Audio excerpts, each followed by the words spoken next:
Ya lancé el live.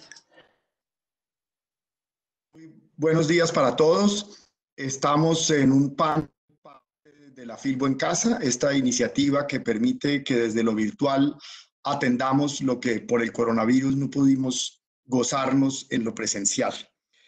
Foros del Libro, que es una iniciativa que viene de tiempo atrás en la Filbo, organizada por la Cámara Colombiana del Libro, ha querido que convoquemos hoy a un agente literario, Guillermo Shabelson, dueño de su propia agencia, y con una muy amplia trayectoria en el medio. Darío Jaramillo Agudelo, escritor colombiano, y Carolina López Bernal, editora de Penguin Random House en Colombia. Los temas que nos reúnen hoy corresponden a la peste como materia bibliográfica. Hemos lanzado una serie de preguntas entre nuestros ponentes pensando en que cada uno secuencialmente pueda reflexionar al respecto. Y estas preguntas son: ¿cuántos días de la peste y el confinamiento serán o están siendo escritos? ¿Cuántos van a ser leídos? Y esto nos parece que es interesante en la medida en que, si bien es un tema que merece todo el análisis desde el universo escrito y publicado y leído, también se nos puede convertir en un efecto boomerang, saturando gustos, saturando mercados y convertirse en un cuello de botella. Entonces, un poco es reflexionar en función del qué y el cómo y hacia dónde con todo este tema. Debo disculpar, espero que temporalmente, a Manuel Borrás, editor y dueño de Pretextos, quien por problemas técnicos no se ha sumado a la mesa en este momento. Esperamos que pueda resolverlos y nos acompañe en un ratito. Le voy a dar la palabra en su orden a Darío Jaramillo Agudelo, a Carolina López Bernal, y luego, si llega Manuel, a él. De lo contrario, a Guillermo Shabelson. Vamos a estar recibiendo preguntas del público y queremos que estas intervenciones cobren valor durante la charla, así que es posible a nuestros ponentes para que el público pueda intervenir o de la ponencia de la charla. Así que bienvenidos a enviar sus preguntas. Me van a estar llegando a mí como moderador. Elegiremos algunas y vamos avanzando. Darío, tienes la palabra. Un saludo a todos. En este momento es la primera vez que entro a este tipo de reuniones y no tengo mucha idea de su dinámica. De todos modos, entro directamente en el tema, que sería la relación entre una situación de peste y la literatura, que es una forma de abordar las preguntas que enunciaba Juan Camilo. Primero del pasado, antes de responder el efecto de diarios sobre la peste o de la peste. Hay una gran literatura de la peste. Apunté algunos títulos. De Camión sería el más clásico de todos. El amor en los tiempos de cólera. La peste de Camión. Habría que añadirle en cuanto a Daniel Defoe, el diario del año de la peste, que no es un diario, que es más bien una novela. Yo recordaba eso y encontré mirando para esta conversación datos muy interesantes. Por ejemplo, está la epidemia de 1665 en Londres, que está testimoniada por los diarios de Samuel Pepys. Bueno, y hay un cuento, una maravilla de cuento de Daniel Defoe, que se llama La máscara de la muerte roja, que es una belleza de cuento y que además fantasmiza la peste, que es ya una sensación que no necesito explicarle a ninguno de los que estamos aquí, porque nada más parecido a un fantasma que la peste. Es algo que actúa, pero es invisible. El virus es tan microscópico que puede no ser materia, puede ser fantasma. En fin, hay una literatura clásica, además extraordinaria, de la peste. Lo que anoto que me parece importante para entrar en el segundo punto es que en general son textos que se escribieron o cuando no había peste, es el caso de Poe con su cuento,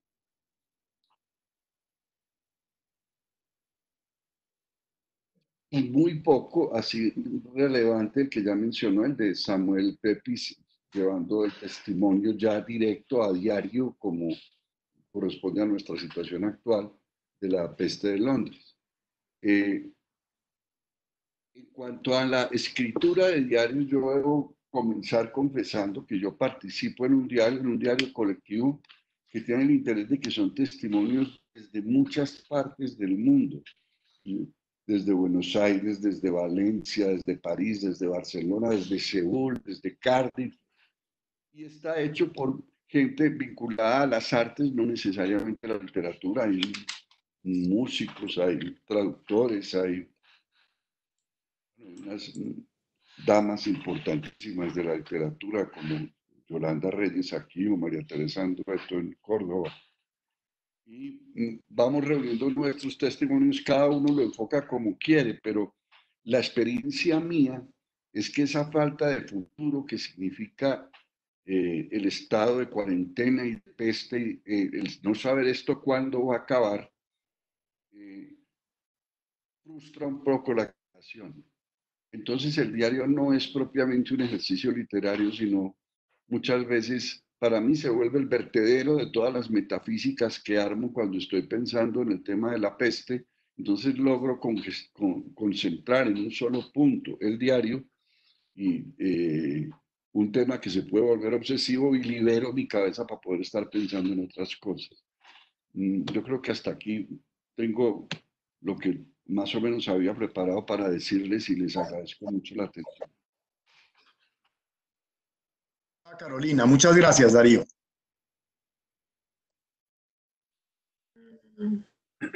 Bueno, gracias Darío por lo que nos contaste, que también creo que me sirve pues para complementar lo que había estado pensando con respecto a las preguntas que nos propuso Juan Camilo.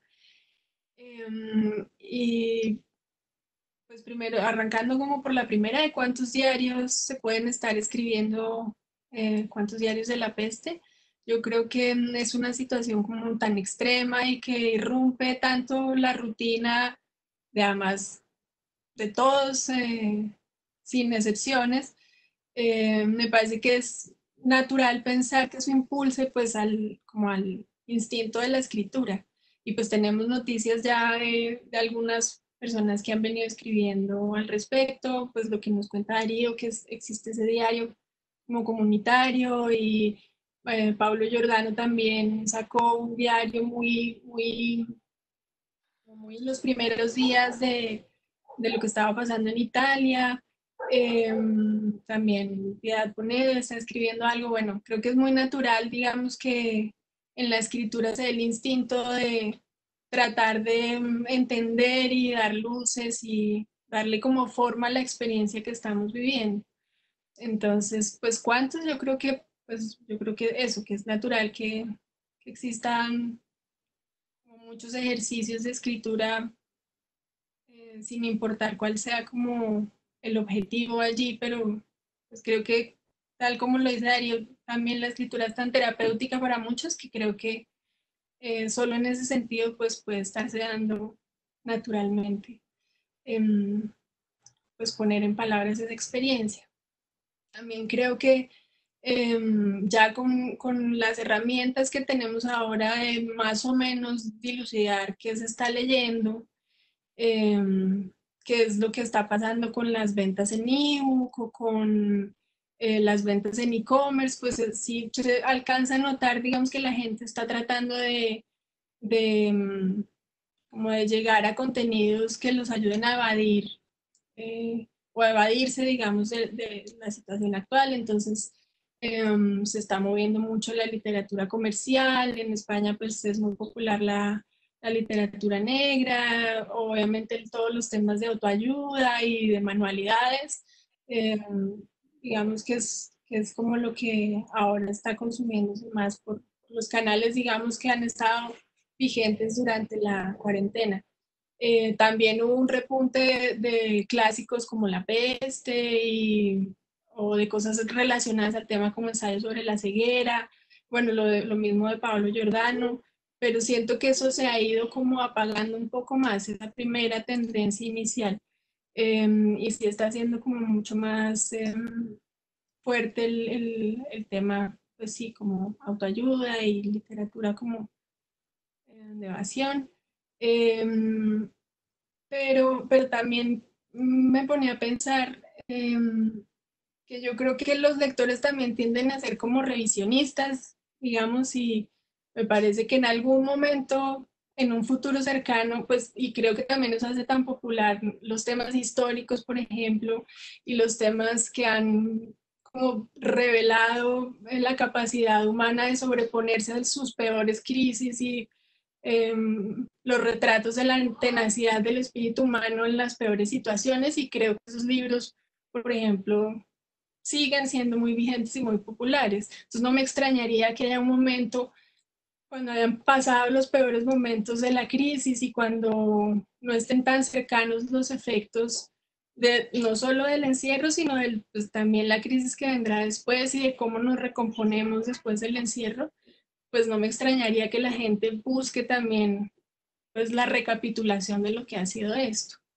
Y también creo yo que va a haber como una necesidad de entablar contacto humano y de verse representados en las experiencias de los demás y de encontrar como reflejo en los otros. Y creería yo que pues a la luz de eso, de esa idea como de revisar esta situación y a la luz del tiempo también, seguramente la gente va a querer buscar esos contenidos y va a querer encontrarse, digamos, o reflejarse, y en la medida en que esos textos funcionen pues como un espejo, yo creo que ahí va a haber un momento en el que los lectores van a voltear a buscar como esos textos. Entonces, pues como para resumir, creo que en mi caso, digamos, como editora literaria, además, porque creo que también en el ámbito de la divulgación científica o de los temas de economía, como temas que van a ser más urgentes de resolver, pues yo creería que más que ansiedad, digamos, por encontrar contenidos ahora, me parece que pues espero tener como el ojo y el oído afinado para encontrar pues justamente esos, sí, esas experiencias pues plasmadas en textos que logren pues conectar muy a fondo con los lectores. Y también me parece difícil que una época como esta, que pues es tal vez la crisis democráticamente además más disruptiva de la realidad de todos, pues no sea documentada. O sea, seguramente eso va a ser así, seguramente eso va a producir mucha bibliografía y va a ser muy importante. Pero siento que será en un momento un poco más distante de la situación actual en que estamos viviendo. Eso creo que es como el resumen de lo que puedo ver. Carolina, muchísimas gracias. No veo que haya podido entrar nuestro colega Manuel Borrás. Le damos entonces la palabra a Guillermo Chávez. Buenas tardes a todos desde Barcelona. Mi participación va a cambiar un poco el tono en el que venimos hablando y espero que me disculpen, pero es lo que me parece que puedo aportar en este momento. Y tiene que ver con lo que llamamos el negocio del libro, utilizando el término negocio en la mejor de sus concepciones. Yo me voy a centrar en menos de 10 minutos en tres ejes. Primero, lo que sucede con las editoriales. Segundo, las librerías. Y tercero, los autores. Mi idea es que el mundo del libro tiene que ser sostenible. Y antes de que llegara esta tremenda crisis del virus, ya estaba dejando de ser sostenible. O sea que esto ha precipitado una situación que no es nueva, que venía siendo postergada y como muchas cosas no se cambian hasta que hay una hecatombe, y para eso en la historia sirvieron las guerras. Yo lo comparo. ¿Qué pasa con las editoriales? La tremenda concentración de editoriales implicó varias cosas. Primero, un cambio fundamental por sus implicancias, que es el traslado de la decisión editorial, o sea, que se publica, al área comercial, que es la que hoy decide. Luego, la reducción tan notable de la diversidad cultural por la exigencia de rentabilidad de lo que se publica. Luego, la reducción del empleo en el mundo del libro a la mitad. En 10 años el empleo mundial de los que trabajamos en el sector del libro en cualquiera de sus partes ha bajado a la mitad. Y finalmente, una enorme reducción de la remuneración a los autores, a los traductores y a otros colaboradores. Quiero centrarme un momento en lo que llamamos la hiperproducción, la cantidad de libros que se publican al año. Desde hace años, las editoriales optaron por la sobreproducción como una estrategia comercial, sacar muchos libros, y eso fue la estrategia comercial. ¿Qué sucede? Parece que se agrega Manuel Borrás, ¿no? Bueno, continúo. La hiperproducción es tan grande que la mitad de los libros que se publican, la mitad de los ejemplares de los libros que se imprimen no se venden nunca. La media, por lo menos en España, es que se vende la mitad de los libros impresos y la otra mitad no se venden. La devolución de las librerías está, si eso es así, en un 50%. Reciben 1000 libros y terminan devolviendo 500. ¿Pero qué quiere decir esto? Que cada vez que uno de nosotros va y compra un libro, tiene que pagar por dos. Por el libro que compra y por el libro que no se va a vender nunca. Lo que quiere decir que el libro tiene un precio de venta del doble del que podría tener. Y esto es brutal. Como es tanto lo que no se vende, los almacenes de las editoriales están desbordados de libros que terminan siendo destruidos. Entre los libros no vendidos o poco vendidos, por lo general suelen estar los de mejor calidad, porque son los que se venden menos. Yo creo que cuando pase esta situación y se abran las librerías, quizás sea el momento de poner en venta masivamente y a precios muy bajos todos esos libros, porque eso va a beneficiar al editorial, al lector, al librero y al autor. Es buscar una alternativa que hasta ahora nunca se pudo utilizar, porque las reglas del mercado no lo permiten, para poner eso en circulación. Segundo, las librerías. La librería tradicional ha dejado de ser un negocio rentable antes de la crisis. Por eso, aunque los libreros solo pagan los libros que ya vendieron, no pueden hacerlo. Este camino nos lleva a entregarle toda la venta de libros a Amazon, que ya vende en el mundo casi la mitad de los libros que se están vendiendo. ¿Qué pasa con Amazon? Porque no es una cuestión de principios que a mí me moleste Amazon. El problema es que Amazon no crea nuevos lectores y las librerías sí. Si no se crean nuevos lectores, Amazon, que ya sabe esto y por eso el libro ya ocupa un lugar mínimo dentro de las cosas que ofrece, seguirá vendiendo los que ya leemos, pero no va a haber una renovación de lectores. ¿Qué necesita la red de librerías de todo el mundo y en especial la del mundo en español? Va a necesitar una amplia moratoria, una especie de plan Marshall, un borrón y cuenta nueva. Quiere decir, señores, todo lo que nos deben y no pueden pagar, vamos a dejar de jinetearlo, se dice en México, bicicletearlo se dice en Argentina, y no sé cómo se dice en Colombia, sin postergar los pagos y con lo que venden hoy, en lugar de pagar el libro vendido, pagan el que deben antes, etc. Una gran moratoria, solo los grandes grupos tienen la espalda financiera para hacerla. No se le puede pedir a un pequeño editorial independiente. Y tampoco tengo la inocencia de pedirle a una gran corporación un acto de solidaridad o de generosidad. No, si no hacen eso es que su futuro no va a ser factible.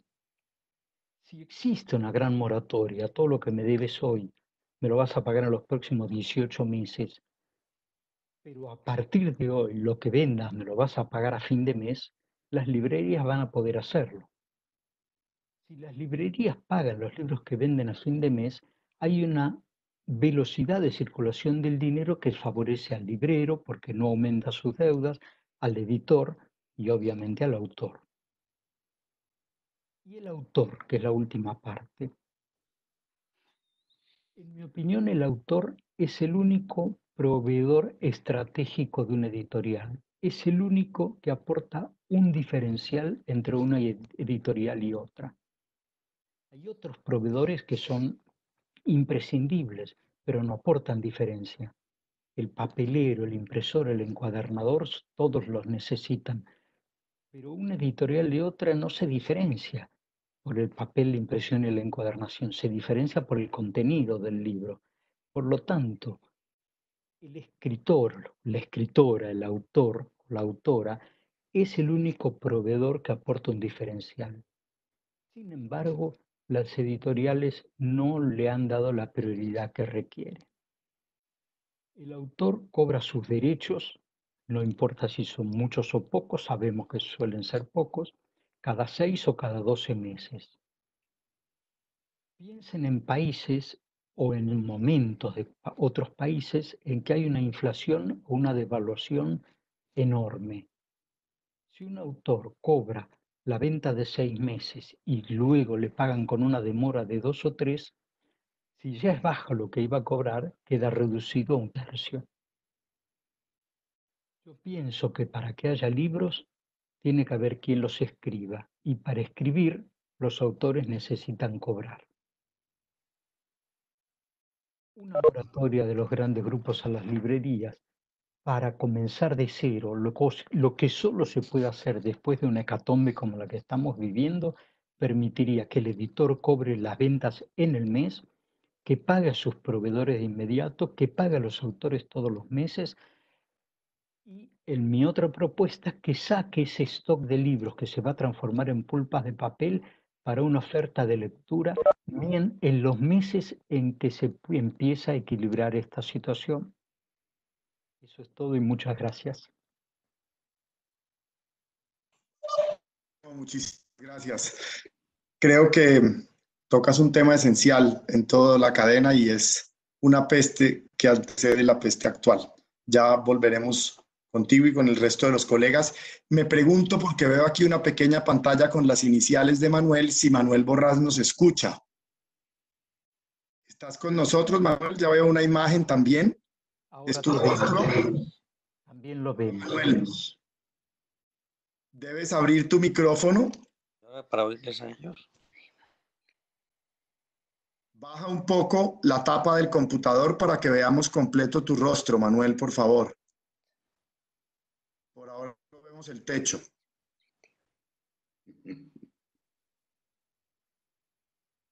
Bien. Mientras Manuel se incorpora y le damos la palabra. Manuel, ¿ahora nos escuchas? Bueno, mientras Manuel se incorpora, yo quiero regresar con ustedes en la ruta inversa a cómo empezó la mesa, tomando varios de los elementos sobre los que conversa. Porque creo que propuestas, puede haber respuestas a futuro para lo que signifique la industria editorial. Yo coincido plenamente con que la crisis viene de atrás y esto simplemente la agudizó. Coincido en muchísimos de los argumentos con que presenta el tema Guillermo y me gustaría escuchar a un autor y una editora, Manuel ya se está incorporando, hablar sobre el tema. ¿Qué opinión les merece a ustedes cada uno de los tres elementos que que nos brindó Guillermo en función del tema de autores, editores y circulación, las librerías. Empecemos con Carolina, por favor.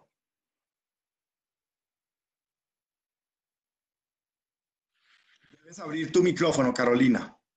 Listo. Pues nada, yo creo que estoy muy de acuerdo con Guillermo en que pues estos cambios tan drásticos nos obligan a todos a repensar, además una industria que tiene unos mecanismos a veces muy lentos y muy a largo plazo en muchísimos sentidos. O sea, la cadena a veces suele actuar de manera lenta y resistirse también mucho a los cambios. Y creo que algo tan dramático como esto nos ha obligado a todos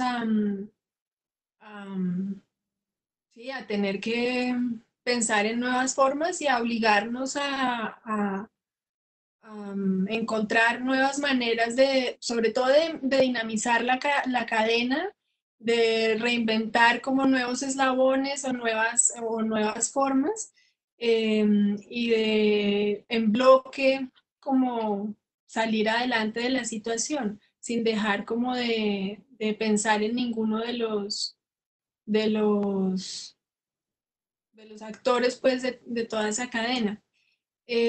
Con respecto a los puntos que hablaba Guillermo, a mí me parece sobre todo interesante el tema de las librerías, por ejemplo, que me parece que es fundamental la manera en la que vamos a retomar ese espacio, justamente yo creo que como un espacio de diversidad que es importantísimo que se mantenga vital y vivo. Por eso, porque es donde yo creo que se da justamente la diversidad cultural que todos vamos a estar como necesitando tanto una vez salgamos de este momento. Y creo que en ese sentido, por ejemplo, también como para hablar en términos concretos de lo que nosotros hemos visto, y también pensando en qué tan cercano está el futuro de ver las librerías abiertas y visitadas de manera, si no masiva, por lo menos sí como pues, en las mismas medidas en las que las veíamos antes. Lo que hemos estado viendo, por ejemplo, es la importancia de mantener pues de lo que ha pasado en el canal de e-commerce, por ejemplo, cómo se han podido también mantener mal que bien. Eso fue como una sorpresa, digamos, después de la primera evaluación que hemos visto del primer mes que estuvimos confinados, y es cómo ha funcionado y cómo ha salvado de alguna manera un poco el asunto, la venta por e-commerce y la capacidad que han tenido como las librerías de ir paulatinamente abriendo el comercio a través del mundo digital. Y yo creo que si bien pues el lugar natural de la librería es pues su espacio físico y el intercambio que allí sucede y, y sí, como las interacciones que existen allí que son tan importantes también. Me parece que una cosa que puede como ayudarnos y servir de apoyo y de un canal, digamos, de vigencia y que está presente y ahorita es posible, pues es eso, es como el canal del e-commerce. Eso en cuanto a las librerías, también retomando un poco lo que decía Guillermo, yo también creo, y eso pues en la editorial se está haciendo, como estudiando la mejor manera en la que se pueden revisar los sistemas de pago con las librerías y los plazos que se tienen con ellas, porque yo creo que sobre todo lo que me parece fundamental es que de alguna manera haya lo que se está esperando en esta situación, y lo que digamos hemos estado viendo que es el movimiento también natural de no solo el negocio del libro, sino de cualquier otro, y es como la solidaridad y la visión en conjunto de lo que podemos hacer entre todos, sin dejar relegado, digamos, a nadie en ese aspecto. Y en ese sentido, pues eso, la editorial, por ejemplo, ha estado como manejando y revisando sus sistemas de pago con las librerías para que el impacto, pues, allí también sea el menor. Y bueno, sobre la propuesta, por ejemplo, de los autores, que también, que nunca lo había pensado y es cierto, digamos, en esta casa también tenemos la visión de ese lado, de cómo los autores pues pueden soportar y cómo en realidad sus anticipos o sus regalías, pues a pesar de que las reciban, si bien puntualmente, pues es una plata que se tiene que distribuir, digamos, en el tiempo. Pues nada, me parece que es una propuesta pues muy distinta, digamos, pero sí muy desde la visión de lo que puede vivir pues un autor, porque pues creo que como cualquier persona que se dedique a un oficio, pues merecería una remuneración, digamos, un poco más constante de ese monto. Exigiría un montón de logística también de parte de las editoriales, pues hacer pagos como mucho menos distantes en el tiempo, pero claro, entiendo, por supuesto, también esa mirada del asunto, sí. Carolina, muchas gracias. Manuel Borrás se incorporó ya con nosotros. Le voy a dar la palabra. Manuel tenía preparada ya su intervención alrededor del tema original de la mesa y después seguimos de nuevo con el resto de panelistas. Bienvenido, Manuel. Un gusto tenerte con nosotros. Muchas gracias. Os saludo a todos, os mando un abrazo y siento haber tenido tantas dificultades para conectarme. Y siento fundamentalmente haberme perdido el Parlamento de Guillermo, en el que seguro, en el que con muchos puntos estaré de acuerdo por lo que he podido colegir de las palabras de Carolina, a la que también saludo con cariño. Yo creo, y me parece entender por lo que ha dicho Guillermo, que es un profesional, vaya por delante, a quien respeto, ha sido poner en evidencia problemas que ya eran sistémicos en nuestro medio, ¿no? Es verdad que los editores tenemos fama de ser muy quejicas, que siempre estamos llorando, pero algún fundamento en ese lloro ha habido a lo largo de los años. Pero este es un problema, es decir, que ahora se agudiza con el coronavirus, evidentemente, pero yo creo que viene de largo. Y por lo que colijo que ha dicho, y no podría poner la mano en el fuego, y que me corrija Guillermo, por favor, por lo que ha dicho Guillermo, yo creo que él se está teniendo con toda validez científica a los efectos de algo. Pero los efectos vienen precedidos por procesos. Y yo creo que el mundo del libro realmente, desde mi punto de vista de lector y de editor literario, se ha venido deteriorando a marchas forzadas. Y yo creo que desde hace décadas. Es decir, la consecuencia, o sea, que se vendan cada vez menos libros es consecuencia de algo. Y yo, no por el afán de asumir responsabilidades que no nos corresponden, pero sí la parte alícuota de la responsabilidad que nos debería competir a cada uno de los agentes culturales, creo que en parte algo de responsabilidad tenemos las instituciones, los editores, los propios autores y yo os diría que incluso los lectores. Es decir, a mí me llama soberanamente la atención que en un momento en el que la literatura escrita en español está en un momento estupendo, tengamos esa incapacidad para vender nuestra propia literatura en los mercados internacionales. Es decir, ¿qué es lo que está pasando? ¿Qué es lo que está pasando? Siempre tenemos que estar atentos a un boom latinoamericano más o menos construido ficticiamente en París, aunque se lo atribuye a Barcelona, pero eso nació en París y no me cansaré de decirlo. Y aprovechar esa circunstancia, por supuesto, económica favorable para poder vender un producto. Estoy cansado como por la responsabilidad ética también que nos compete a los editores, estoy cansado de oír vender productos. El libro, señores, no es un producto. Es lo mismo que la lectura. Hay un problema de lectura y hay un problema de lectura porque creo que hay un problema básico de educación. Es decir, leer supone silencio, soledad y una cosa fundamental, voluntad. Algo que nuestra sociedad parece ser que no quiere permitir con frecuencia que se produzca. Esa soledad, ese silencio y esa voluntad implica algo, lleva implícito también algo.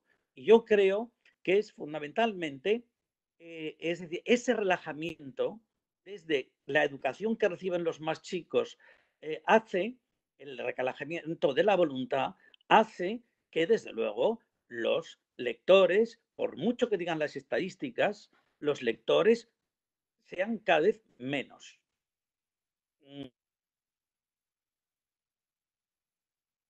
El comportamiento del mercado.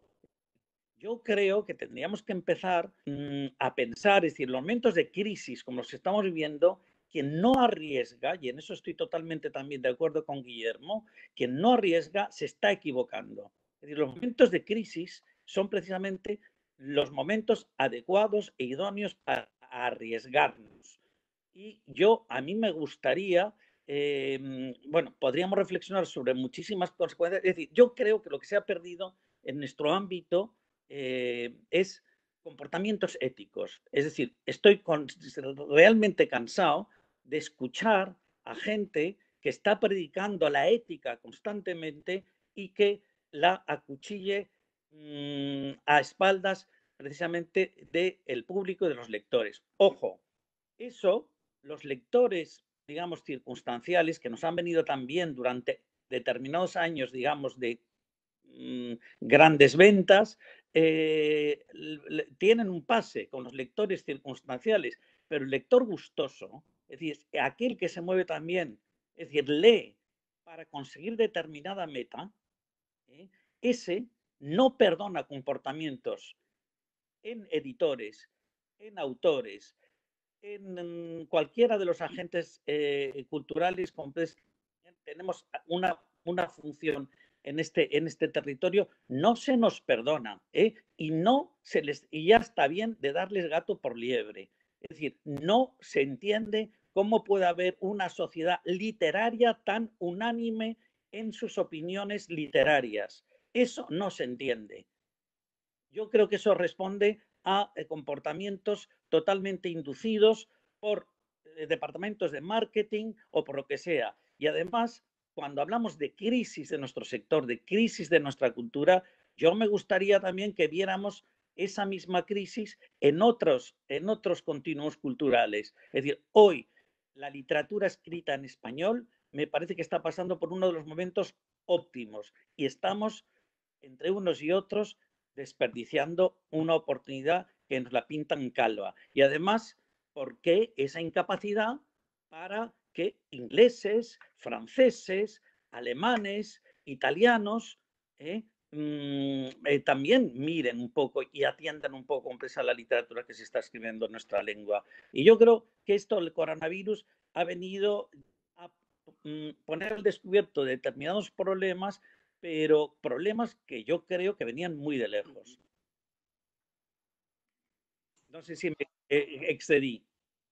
Manuel, muchas gracias. Vamos a darle la palabra a Darío y luego vamos a pasar a una de las preguntas que nos envía el público. Darío, adelante. Tengo poco que agregar, además estoy muy contento de haber aprendido tanto hoy. Los datos que da Guillermo, en el enorme valor que tiene en el ocio, cosa que estamos viendo en estos malos tiempos. Y luego los roles, la cadena de producción del libro, desde el autor hasta el librero y el comercializador por los medios virtuales. Son mis conclusiones personales y les agradezco a los que han hablado que me hayan enseñado tanto hoy por la mañana. Gracias, Darío. Escribe Diego González una pregunta para Guillermo Sabelson. De cara a lo que él llama el Plan Marshall para el sector del libro, ¿no debería ese plan incluir el desarrollo de herramientas tecnológicas como los contratos inteligentes para solventar de una vez por todas la adecuada remuneración del autor por regalías? Respondo. Por supuesto que sí. Pero no estamos faltos de herramientas tecnológicas. El sector del libro no está muy desactualizado desde el punto de vista tecnológico. Lo que hace falta es la discusión de los términos de un contrato. Los contratos se basan desde el derecho romano en la razonabilidad de los acuerdos entre las partes. Si esos acuerdos son claros, cualquier herramienta tecnológica o analógica es suficiente para firmarlos.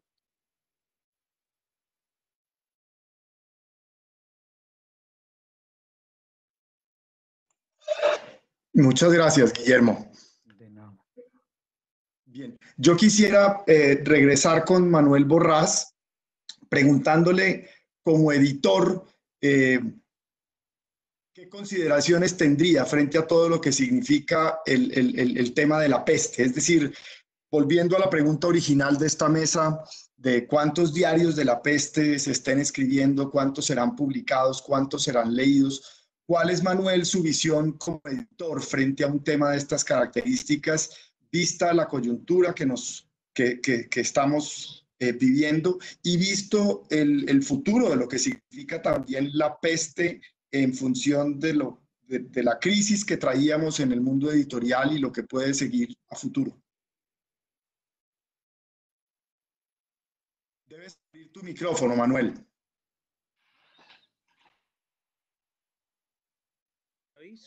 Ahora te escuchamos, adelante. ¿Me escucháis? Yo creo que la peste va a dar de sí literariamente bastante, porque de todos es conocido que los desastres, el dolor, es materia de literatura también. Y yo creo que seguro que van a salir muchas cosas derivadas de esta situación tan anómala y tan excepcional. Por supuesto, también habrá cosas que estarán muy datadas y que responderán, comprendes, a una coyuntura muy puntual, y habrá otras cosas que se podrán leer con cierta perspectiva del tiempo. De todos modos, yo no puedo ser profeta ni en mi tierra, y no puedo garantizar, comprendes, la calidad o la permanencia de estas, digamos, testimonios que se puedan derivar de esta situación tan extraña, además.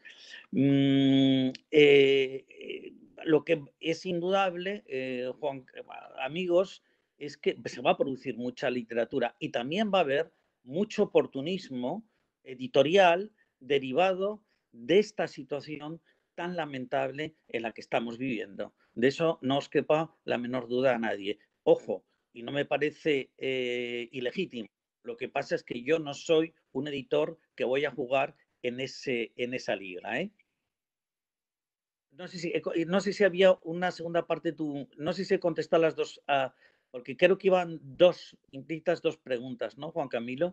Pero creo que has contestado, Manuel. No sé qué opinan el resto de panelistas, pero creo que sí. Me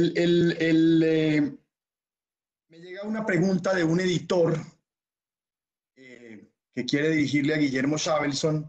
¿Es posible tener un diálogo que incluya a grandes grupos, agentes, editores, pequeños, en donde se trate el tema sin animosidad? Es decir, construir un diálogo distinto al que ha venido ocurriendo hasta ahora.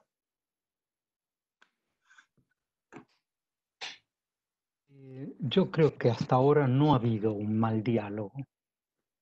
Y el diálogo es posible, pero se está muriendo la gente. Y no quiero decir que el libro no sea importante, lo que quiero decir es que hay cuestiones para las que no podemos perder tiempo. No podemos pensar mecanismos como las Naciones Unidas, como la Unión Europea, como la Organización Mundial de la Salud, porque todos analizan lo que sucedió un año después. Y esa es función de los historiadores. Yo creo que sí, que es muy interesante, pero en el nivel de concentración de la industria editorial, en especial en la lengua española, lo que tienen que hacer es reunirse solo los dos grupos que hay. Y en 48 horas habrá un acuerdo, y si ese acuerdo es un acuerdo bien pensado, lo aplaudiremos todos. O sea, hablemos lo que sea necesario, pero no nos queda mucho tiempo. Coincido plenamente con la respuesta de Guillermo. Quisiera preguntarle a Carolina sobre un tema que tocó hace un momento y que me parece interesante que podamos profundizar, y es qué está ocurriendo en este momento con el mercado del libro para el caso específico como una casa en la que usted trabaja, Penguin Random House Mondadori. ¿Qué se está moviendo? ¿Cómo se está moviendo? ¿Cuáles son esas proporciones porcentuales frente a un día a día normal? Sin tener en cuenta, por favor, que no hubo Feria del Libro de Bogotá. Me refiero a un mercado general sin las características propias de lo que significa el gran pico de ventas de la Filbo. Sí, más o menos lo que les conté. Yo creo que en el análisis de ese primer mes, que en todo caso ha sido pues muy a ciegas todo y muy inesperado, lo que se puede ver es que pues la caída tan estrepitosa que se esperaba, por supuesto, ha sido una caída tremenda, pero donde ha estado como la pequeña tabla salvavidas ha sido en el comercio por internet, lo que creo que también como que nos reporta que la gente sí está invirtiendo en entretenimiento, porque, bueno, yo también pensaba, hay un público lector que tiene como la posibilidad de eso, de tener una parte de su presupuesto para invertir en entretenimiento, y hay una gran parte de ese entretenimiento que no se está dando. Por ejemplo, pues no sé, el cine, porque me parece que el streaming es algo que tú ya tienes como una cuenta fija y que pagas y que das por descontado de alguna manera. Pero yo sí creo que lo que ha estado pasando es que la gente sí ha estado buscando libros de la manera en la que, en la que los puede buscar ahora, que es el comercio de e-commerce. Entonces, eso, digamos que no fue tan fuerte en números la caída gracias pues al aumento, digamos, en ventas del e-commerce, que tal vez era más de lo esperado. Y en todo caso, pues hablar de tendencias con solo un mes de venta, de una venta como en todo caso tan difuso, es difícil. Me parece que no puede decir uno, la tendencia clarísima es que se está vendiendo tal y tal cosa. Sí hay como repuntes de eso, de ciertos temas, pues en literatura, por ejemplo, o sea, se sigue vendiendo lo que se venía vendiendo. La gente no ha perdido el interés, digamos, en términos literarios de los autores o los temas que desde antes pues les llamaban la atención. Entonces, en temas de contenidos, pues sí, yo creo que, digamos, en todo caso se mantiene de alguna manera la tendencia que había, con repuntes eso, cosas muy específicas. Pero creo que, pues, tal vez para mí, pues en términos personales, para mí la gran sorpresa es eso, como el comercio del e-commerce, que además también en un panorama en el que hablamos casi que diario de cuándo será el día que vamos a salir y cómo vamos a funcionar el día que salgamos, y el día que salgamos puede ser tal, pero pues a la semana si hay anuncios nuevos sobre la extensión de la cuarentena, pues hay que reformular toda la idea de cuándo salir. Creo que creo que también una vez sacudido como ese primer momento de encierro que fue tan paralizante, me parece que ya estamos pues como en buen momento para empezar a ver qué podemos hacer, no solo durante el tiempo de la cuarentena que se prolonga, pues como sin un punto definido para salir, sino también en el panorama de cómo saldremos, porque ya me parece que es muy difícil también saber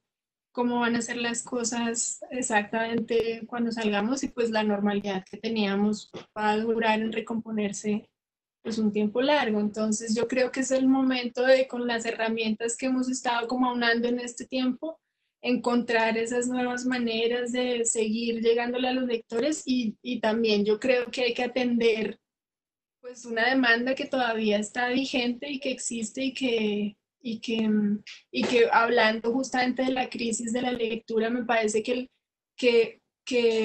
ya que nos damos cuenta, digamos que el streaming no es todo y que la gente sí está dispuesta a seguir leyendo y sí quiere buscar esos libros, sea de la manera en la que pueda llegar a ellos, creo que hay que dar la batalla para seguir estando presentes y para no, pues para seguir, digamos, atentos a contribuir, digamos, en lo que los lectores están pendientes y esperando, pues, poder leer y distraerse, sea para distracción, para alimento intelectual, lo que sea que ellos estén esperando. Creo que no hay que bajar la guardia, digamos, con esos lectores que están atentos. Carolina, muchas gracias. Nos llega una pregunta de Gabriela Trujillo que me gustaría trasladarle a Manuel Borrás. Situación económica. ¿Creen que las personas van a tener la capacidad de comprar libros después de toda esta crisis? Algo que suena muy evidente y de perogrullo me parece que tiene una enorme profundidad frente al lugar en la fila que ocupemos después de esta crisis. Y por eso traslado la pregunta a Manuel. Hombre, yo que me oís, ¿me oís, Juan Camilo? ¿Me oís? ¿Me oís? Sí, ¿Se me oye? Se me oye.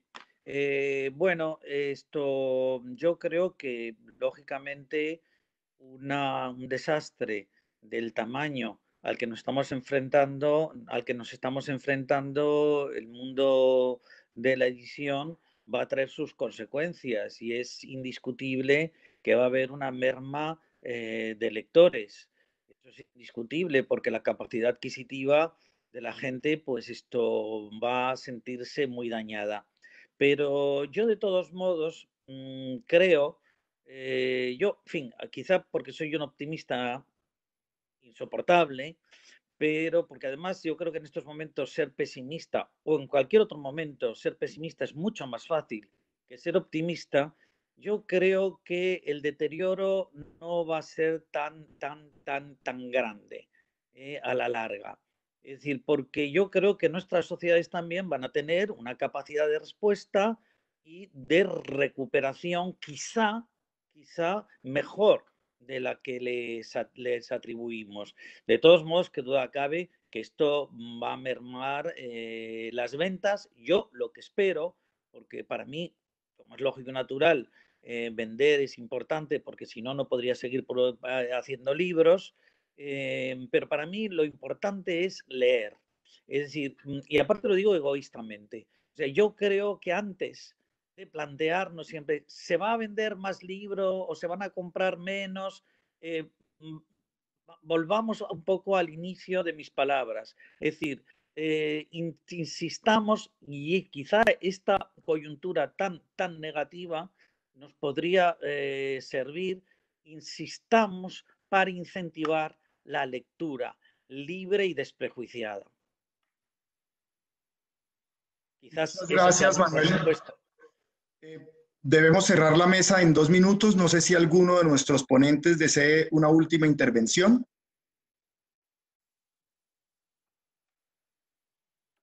Bueno, yo querría, si me permitís, Juan Camilo, yo querría decir que la mercantilización del tiempo ha hecho además que la inteligencia incluso esté mal distribuida. Que los agentes culturales, en los que yo me incluyo, es decir, los editores, hayamos también extraído un poco las leyes del saber hacer, de la caballerosidad y yo os diría que de la lealtad. En esa reunión a la que apelaba Guillermo Chabelson, entre los dos grandes grupos, yo recomendaría que también se hablara de la restitución de determinadas leyes de la caballerosidad en esto de la edición. Manuel, coincido plenamente, Manuel, muchas gracias. Quería aprovechar el espacio que me permite esta mesa para dejarles saber que con algunos colegas desde Colombia estamos trabajando en aras a construir un pequeño documento que ojalá convirtamos en libro y pronto les estaremos mandando a ustedes y a otros colegas del mundo del libro una serie de preguntas que están muy cerca de todos los temas que hemos tocado hoy para que si les interesa nos las puedan contestar por escrito y con esto vayamos construyendo también un ejercicio que nos permita encontrar soluciones prácticas frente a la crisis que traía la industria editorial, que se agudiza con el coronavirus y las rutas para encontrar soluciones. Yo dejaría abierto aquí el inicio de un decálogo a ese respecto en función de intervenciones como la que hizo Guillermo Chabelson, puntualizando claramente el tema desde los autores, los editores y los libreros y los complementos que alrededor plantea la intervención de Manuel frente a comportamientos éticos, a la inmediatez de lo que necesitamos que ocurra para poder fortalecer las rutas del libro y la lectura, que creo que también eso en esta mesa ha sido muy interesante. Son dos elementos indisolubles. Me parece muy interesante también ver todo el análisis que ha hecho Carolina, lo que nos ha contado Darío. Quedo curiosísimo, Darío, de leer ese diario colectivo en el que estás participando. Ojalá que muy pronto podamos hackearte para leerlo mientras escribes con tus colegas o encontrar otras rutas para leerlo. Muchísimas gracias a la magnífica iniciativa de Phil Buencasa de los foros del libro por la ruta virtual. Muchísimas gracias a ustedes y espero que sea para todos hasta muy pronto. Hasta muy pronto. Gracias. Hasta luego y gracias.